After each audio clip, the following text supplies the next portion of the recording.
Good morning students, welcome back to Hindi class. हमने previous video में पाठ शुरू किया था सीढ़ीदार खेत। तो एक अमित नाम का एक लड़का है, वो अपने उसके पापा डॉक्टर है। उसके पापा डॉक्टर होने के कारण व्यस्त रहते, तो उनको कहीं वो अपने बच्चों को कहीं घुमाने नहीं ले जा पा रहे थे। तो जो अमित था उसके स्कूल से टूर जा रहा था। कहाँ जा रहा था वो? दार्जिलिंग।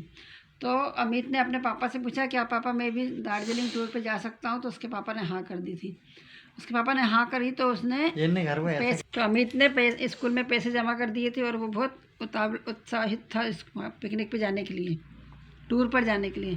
फिर अगले दिन टूर पे जाना था, तो अमित ने अपने पापा से कहा कि पापा आप मुझे जल्दी आप स्कूल छोड़ाइए, नहीं तो सब लोग निकल जाएंगे।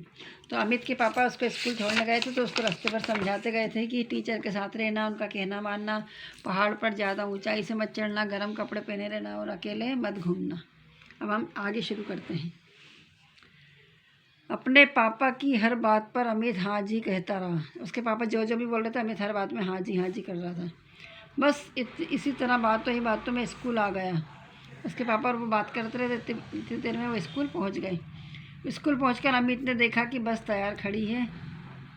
अमित जब स्कूल पहुंचा तो वहाँ पर स्कूल टूर पे जाने वाली बस तैयार खड़ी थी।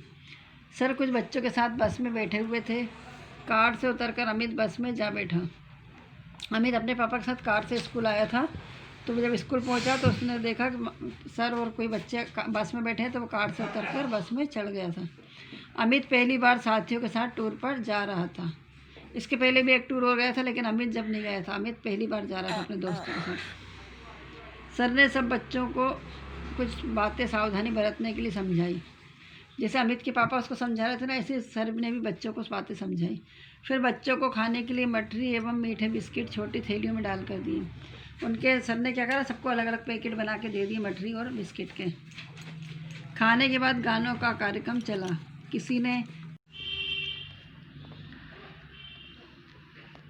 खाने के बाद गाने का कार्यक्रम चला। किसी ने गीत, किसी ने कविता, किसी ने गज़ल सुनाई।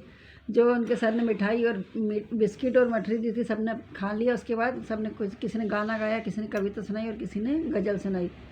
इसी तरह बस का सफ़र चलता रहा। सर बच्चों का मनोरंजन करवाते रहे। बस चलती जा रही थी और बच्चे मनोरंजन करते जा रहे थे। बस मैदान पार करके कब पहाड़ों पर आ गए पता ही नहीं चला। दार्जिलिंग जो है ना, वो बहुत पहाड़ों पर ऊंचा है। इसका पता तब लगा जब बस दार्जिलिंग की टेढ़ी मेढ़ी पहाड़ी सड़कों पर लहराती बलखाती चल रही थी।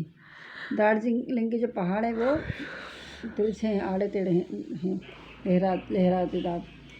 रास्ते में सीढ़ीदार खेत दिखाई दे रहे थे।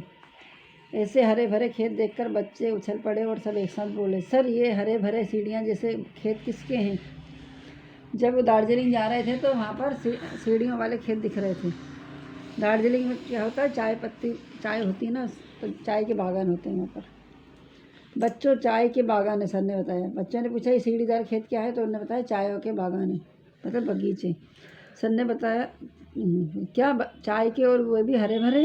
बच्चे बोले हाँ बच्चों ये सब चाय के बागान है, सर ने उत्तर दिया। उन्होंने कहा चाय के बागान है, वो भी हरे हरे? तो सर ने बोला कि हाँ ये सब चाय के ही बगीचे हैं। सर ने बच्चों को चाय के बागान दिखाने के लिए बस को एक उपयुक्त स्थान पर रुकवा दिया। बच्चे घूमने निकले थे, तो रास्ते में चाय के बागान देखने के लिए रुके वो लोग, तो वहाँ पर बस को रुकवा दिए गए। बस के रुकते ही बच्चे सावधानी से उतर गए और बड़े आश्चर्य से चाय के बागानों को देखने लगे। बच्चे बस में से उतर गए और आश्चर्य के साथ चाय के बगीचों को देख रहे थे। सबसे पहले दीपक ने प्रश्न किया, सर चाय की खेती इस तरह क्यों की जाती है? उन बच्चों में से एक लड़का दीपक भी था। उसने सर से पूछा, सर चाय की खेती ऐसी क्यों की जाती है?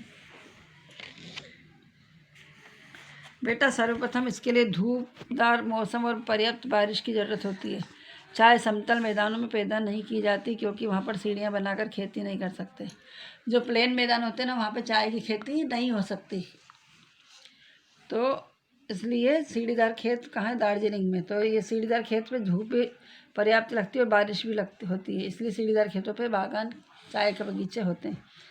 सर सीढ़ियाँ क्यों बनाते? एक साथ कई बच्चों ने पूछा। ये जो चाय के बगीचे सीढ़ियों पे है, तो ये क्यों बनाते? सबने पूछा कि ऐसे पौधे बीजों से तैयार किए जाते हैं। जब पौधा बड़ा हो जाता है तब उसे सीढ़ियाँ या ढलानदार खेतों में रोपा जाता है। जब बीज चाय का पौधे बड़े हो जाते हैं तो उसमें से फिर जो बीज निकलते हैं जब चाय तो उन्हें कहाँ लगाते हैं, फिर सीढ़ीदार खेतों में या ढलान में, क्योंकि इस प्रकार चाय के पौधों की जड़ों को ठहरे हुए पानी से बचाया जा सकता है। अगर हम प्लेन जगह में लगा देंगे तो पानी के साथ वो सब बह जाएंगे, और सीढ़ीदार खेतों में लगाएंगे तो वो पानी उसमें समा जाएगा। सर ने समझाया। सर यह बात तो समझ में आ गई, लेकिन एक और आश्चर्य की बात है कि इन चाय की पत्तियां केवल महिलाएं तोड़ रही, यहाँ कोई पुरुष क्यों नहीं है? अमित बोला। बच्चों के लिए आप जो बता रहे ये सब समझ में आ रहा है, लेकिन आश्चर्य लग रहा है कि चाय की पत्तियां ये महिलाएं हैं तोड़ रही, पुरुष क्यों नहीं तोड़ रहे? ये किसने बोला था? अमित ने। हाँ बच्चों, यह खास बात है कि पुरुष इन पत्तियों को नहीं तोड़ते, क्योंकि चाय की पत्तियां नरम होती हैं और पुरुषों के हाथ सख्त। तो पुरुषों के हाथ कड़क होते हैं और महिलाओं के नरम होते हैं, इसलिए महिलाएं ही चाय की पत्तियां तोड़ती हैं। बस इसलिए लड़कियां और औरतें ही चाय की पत्तियां तोड़ती हैं। चाय के पौधे 1.5 मीटर से अधिक लंबे नहीं होते। चाय के पौधे कितने मीटर तक बढ़ते हैं? ज़्यादा से ज़्यादा 1.5 मीटर तक, 1.5। जानते हो क्यों? क्योंकि इनकी पत्तियों को तोड़ना फिर मुश्किल हो जाता है। अगर इससे बड़े हो जाते हैं तो पत्तियां तोड़ने में परेशानी आती है। बीच में ही शरद बोला, सर ये पत्तियां साल में कितनी बार तोड़ी जाती हैं?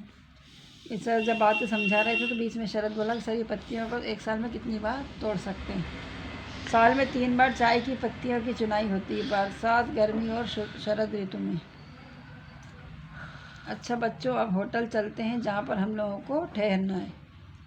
उन्होंने बोला साल में 3 बार चाय की पत्तियों को तोड़ा जाता है।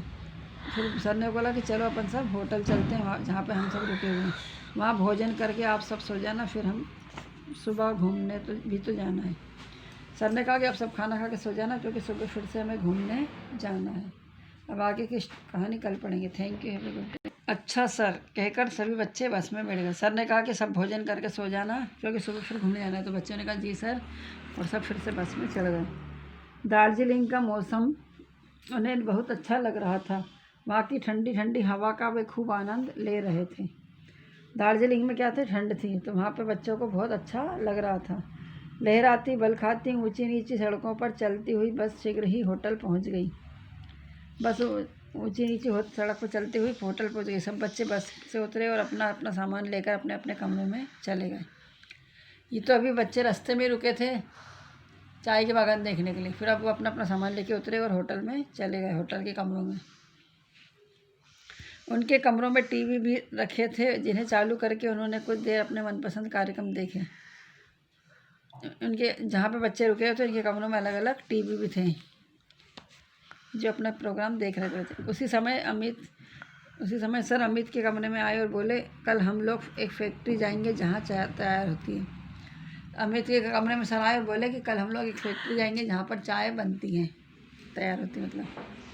हाँ सर, हम लोग आपसे पूछने ही वाले थे कि ये पत्तियाँ तो हरी होती हैं, लेकिन प्रयोग होने वाली चाय प्रायः काले या भूरे रंग की होती है, ऐसा क्यों होता है? अमित ने पूछा।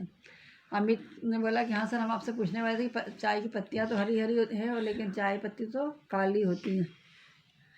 वही तो कल हम सब लोग फैक्ट्री जाकर देखेंगे, सर ने कहा। तो सर ने बताया वही तो हम फैक्ट्री में देखेंगे कि काली कैसे बनती है। अच्छा सर कहकर थके हुए बच्चे शीघ्र ही खाना खाकर सो गए। सुबह 10 बजे तक सभी बच्चे स्नान करके तैयार हो गए और नाश्ता करके सर के साथ चाय की फैक्ट्री देखने चले गए।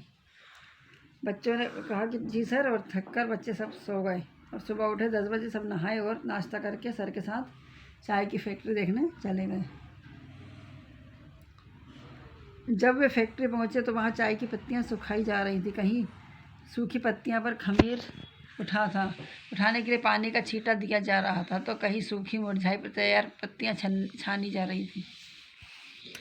ये बच्चे जब वहाँ फैक्ट्री में पहुंचे तो उन्होंने देखा कि सूखी पत्तियां थी, कहीं पर पत्ती सुखाई जा रही थी और कहीं पर उसमें खमीर जाने के लिए पानी के छींटे दे रहे थे। ये वहाँ बड़ी बड़ी चाय और छोटी चाय अलग अलग तैयार हो रही थी। चाय पत्ती यहाँ पे बड़ी, आपने देखा वो चाय पत्ती मोटी भी होती है, बारीक भी होती है, तो 2 तरह की पत्तियाँ अलग अलग तैयार हो रही थी। अंत में तैयार चाय मशीनों द्वारा डिब्बे में भरी जा रही थी। जब चाय पत्ती पूरी तैयार हो गई थी तो आखिरी में मशीन के द्वारा डिब्बों के अंदर भरी जा रही थी। आप अपने घर में चाय पत्ती लाते तो डब्बों में पैक आती है ना, डब्बों में भरने से पहले एक जगह सूखी पत्तियों पर बेलन घुमाया जा रहा था। इससे पत्तियों का आकार एक समान हो रहा था। जब डिब्बियों में भर रहे थे उसके पहले उसको बेलन से बराबर एक जैसा कर रहे थे। ये सब देखकर बच्चे बहुत खुश हुए। फिर अमित ने सर से कहा, सर अब हमने ये तो जान लिया कि चाय तैयार कैसी होती है, अब हम दार्जिलिंग में क्या देखेंगे। उसके सर बच्चों को दार्जिलिंग दिखाने लगे थे। तो उसके बाद भी अमित बोलते, हमने ये तो देख लिया कि चाय कैसे तैयार होती है, लेकिन अब हम क्या देखेंगे। अमित की बात सुनकर सब ज़ोर ज़ोर से हंस पड़े और बोले, कल सुबह हम सब टाइगर हिल जाएंगे, जहाँ से सूर्योदय के समय पूरी हिमालय की पर्वत श्रृंखला दिखाई देती है।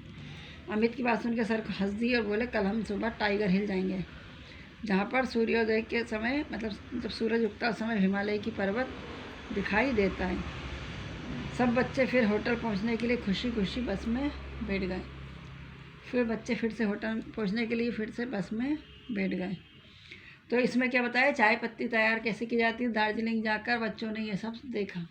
आप इसको पढ़िएगा। Thank you, have a good day.